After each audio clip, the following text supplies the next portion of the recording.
Hello दोस्तों, आज की इस कहानी में आपका स्वागत है। आपसे अनुरोध है कि हमारे चैनल पर पहली बार आए हैं तो चैनल को सब्सक्राइब जरूर करें। इस कहानी को लास्ट तक जरूर सुनिए, बहुत मजा आएगा। तो चलिए कहानी शुरू करते हैं। मेरा नाम अजय है और मैं 30 साल का हूँ। मेरी माँ का नाम पुनीता है। वह एक हाउसवाइफ है, हालांकि वह बीएड कर चुकी है। मेरी माँ कद थोड़ी छोटी है लेकिन शरीर भारी भरकम है। वह हमेशा साड़ी में ही रहती है।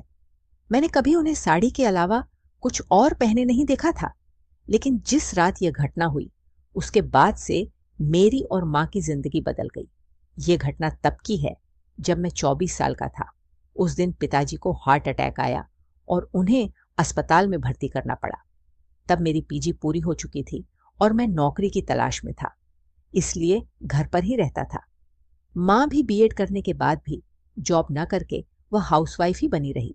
तब अस्पताल में पिताजी का इलाज चल रहा था, लेकिन उनकी तबीयत में कोई सुधार नहीं हो रहा था। पिताजी को इस हालत में देखकर माँ टूट चुकी थी। मैं उनका इकलौता बेटा था, इसलिए वह मुझ पर निर्भर थी।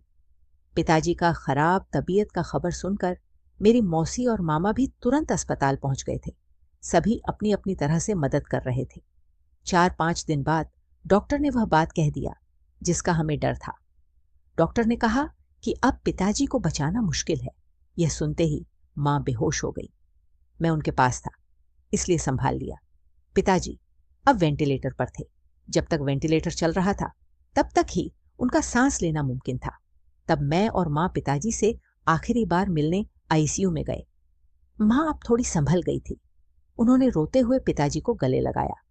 मैं भी उनका हाथ पकड़कर रोने लगा। कुछ ही देर में पिताजी ने आखिरी सांस लिया और अपनी जीवन यात्रा पूरी कर ली। हम आईसीयू से बाहर आए और मां मुझे गले लगाकर जोर जोर से रोने लगी। बाद में अंतिम संस्कार की तैयारियां शुरू हो गई। दिन बीत गया। शाम के 6 बज चुके थे। अंतिम संस्कार के सारे काम रिश्तेदारों ने संभाल ली थे। स्मशान घाट से घर लौटने के बाद मैं अपने अपने कमरे में गया और जमकर रोया। मां बस लगातार रो रही थी। वह बहुत परेशान थी। थोड़ी देर बाद मौसी मेरे लिए चाय लेकर आई। तब मैं उठकर बैठा। चाय लेते हुए मैंने उनसे पूछा, माँ कैसी है? मौसी ने कहा, दीदी अभी भी रो रही हैं। अजय उसे बहुत तकलीफ हो रही है। तब मैंने कहा, हाँ मौसी, उनका पिताजी से बहुत लगाव था। मुझे भी कुछ समझ में नहीं आ रहा है।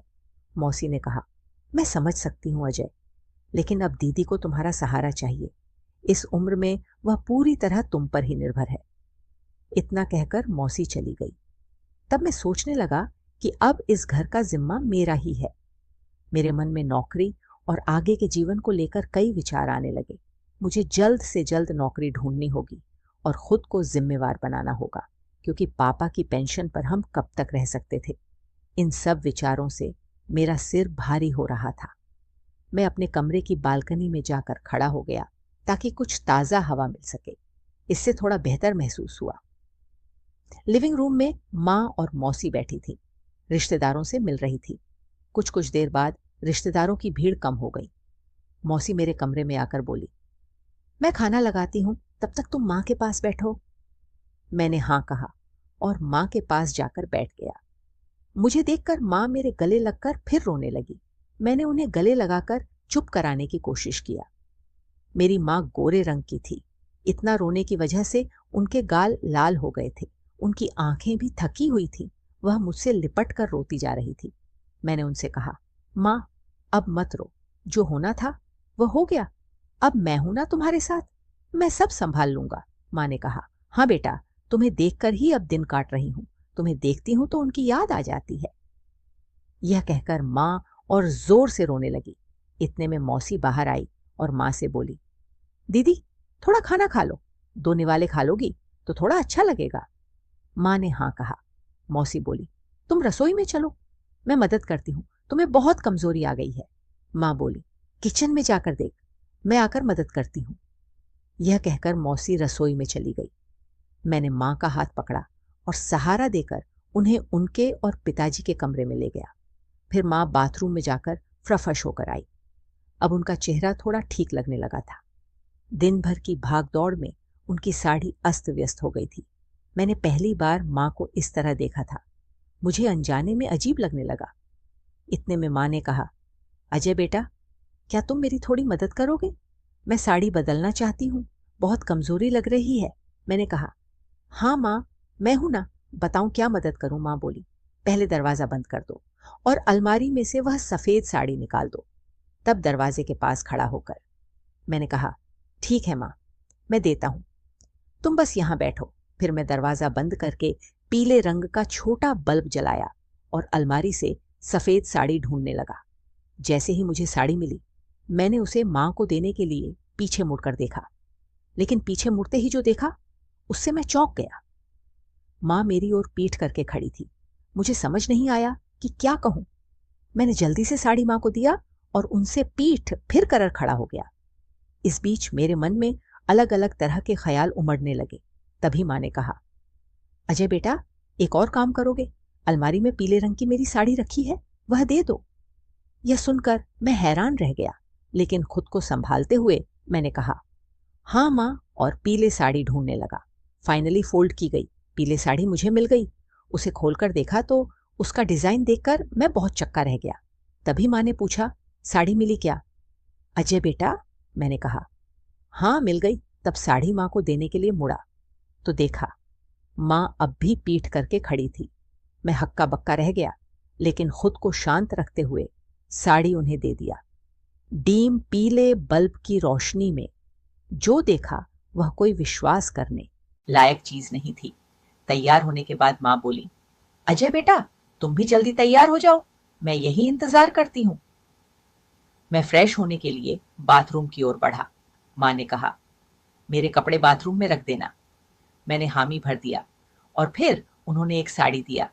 फिर उन्होंने नीचे रखी काली चादर भी उठा कर दिया। मैं चुपचाप बाथरूम में चला गया और दरवाजा बंद किया। अंदर जाकर मैंने गहरी सांस लिया। बाहर आने पर देखा कि माँ अभी भी बैठी थी। मैंने उनका हाथ पकड़कर उठाया और उन्हें खाने के लिए लेकर गया। खाने के वक्त माँ बहुत शांत थी घर में। अब बस मैं, माँ, मामा और मौसी ही बचे थे। बाकी रिश्तेदार वापस चले गए थे।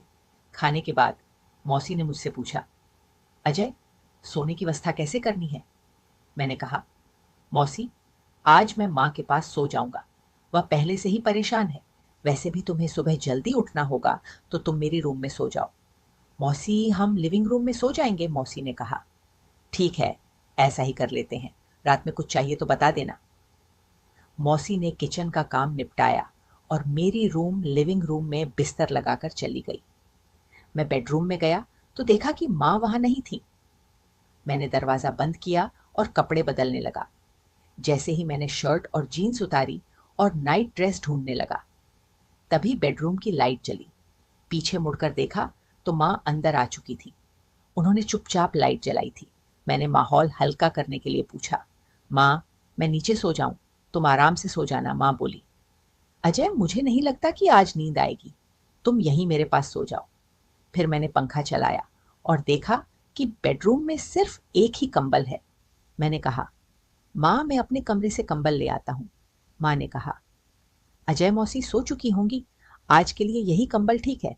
फिर मैंने ऐसे चालू कर दिया। बेडरूम का दरवाजा हल्का सा बंद किया और कमरे की सारी लाइट्स बुझाकर सिर्फ डीम पीली रोशनी वाला बल्ब चलाकर बेड पर आ गया। फिर माँ ने नेट लगाकर कंबल ओढ़ लिया और मेरी तरफ पीठ करके सो गई। मैं भी कंबल में घुस गया और छत की ओर देखते हुए लेटा रहा। अब एसी की वजह से कमरे में ठंडक महसूस हो रही थी। थोड़ी देर में मुझे माँ के रोने की धीमी आवाज सुनाई दी। माँ को इस हाल में देखकर मुझे अजीब सा लग रहा था। मैं माँ के पास खिसक गया और उसके कंधे पर हाथ रखकर बोला, माँ, शांत हो जाओ। मुझे पता है तुम्हारे लिए यह बहुत कठिन है, लेकिन पापा हमेशा हमारे साथ रहेंगे और मैं तो हूं ही तुम्हारी देखभाल करने के लिए। माँ रोते हुए बोली, अजय, तुम्हारे पापा ने बहुत कुछ दिया है, आज उनके बिना जीना बहुत मुश्किल हो रहा है। मुझे मैं माँ के पास और करीब खिसक गया और उसके कंधे पर सिर रख दिया। माँ कुछ पल के लिए चुप हो गई और बोली, अजय बेटा, जब तुम साथ होते हो तो ऐसा लगता है जैसे तुम्हारे पापा ही मेरे साथ हैं। तुम बिल्कुल अपने पापा जैसे हो। ऐसा कहकर माँ थोड़ी शांत हो गई।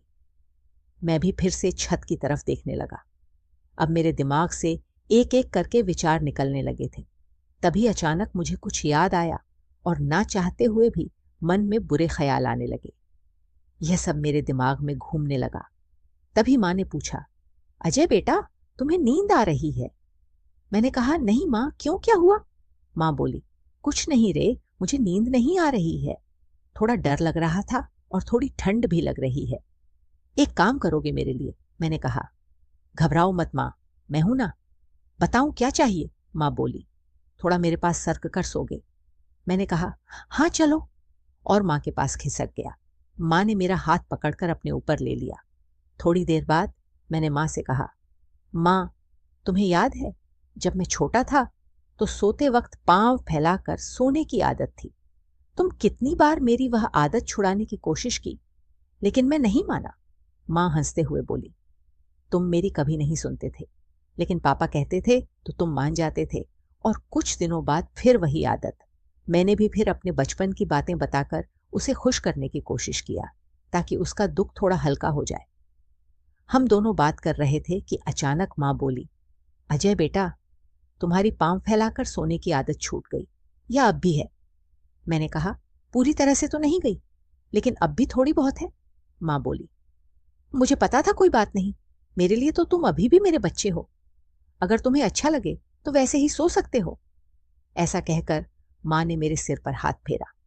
यह सुनते ही मैं भी मन ही मन खुश हो गया और सोचने लगा कि यह क्या चल रहा है। कुछ क्षण शांति में बीते और मैंने मन को तैयार किया और एडजस्ट करने लगा। सोचते सोचते काफी समय बीत गया होगा, क्योंकि बाद में जो हुआ उसकी मैंने सपने में भी कल्पना नहीं किया था। हुआ यूं कि मैं सोने की तैयारी कर रहा था, और माँ भी। तब माँ मेरी तरफ मुड़ी, यह देखने के लिए कि मैं क्या कर रहा हूं। मैंने माँ से पूछा, माँ क्या हुआ, क्या करना है? माँ बोली, अजय, तुम जो भी करोगे मुझे मंजूर है, आखिर तुम मेरे बच्चे हो। ऐसा कहकर माँ ने मेरे सिर पर हाथ फेरना शुरू कर दिया। मैं थोड़ा बाहर निकलकर पूछने लगा, क्या हुआ माँ, तुम ठीक हो? अच्छा लग रहा है। तो माँ ने मेरे बालों को जोर से पकड़ लिया और बोली, तुम्हारे पापा भी ऐसे ही कहते थे। यह सुनते ही मुझे भी जोश आ गया। अब मुझे भी ज्यादा देर रुकना मुश्किल हो रहा था। मैंने माँ से कहा, माँ, अब और मुश्किल हो रहा है। माँ बोली, हाँ रे, मुझे पता है, मैं भी कब से इंतजार कर रही हूं। चलो अब ज्यादा समय मत लगाओ। इतने में माँ ने धीरे से मेरे कान में कहा, देखो, तुम तो अपने पापा जैसे ही हो। मैंने हंसते हुए कहा, सच में?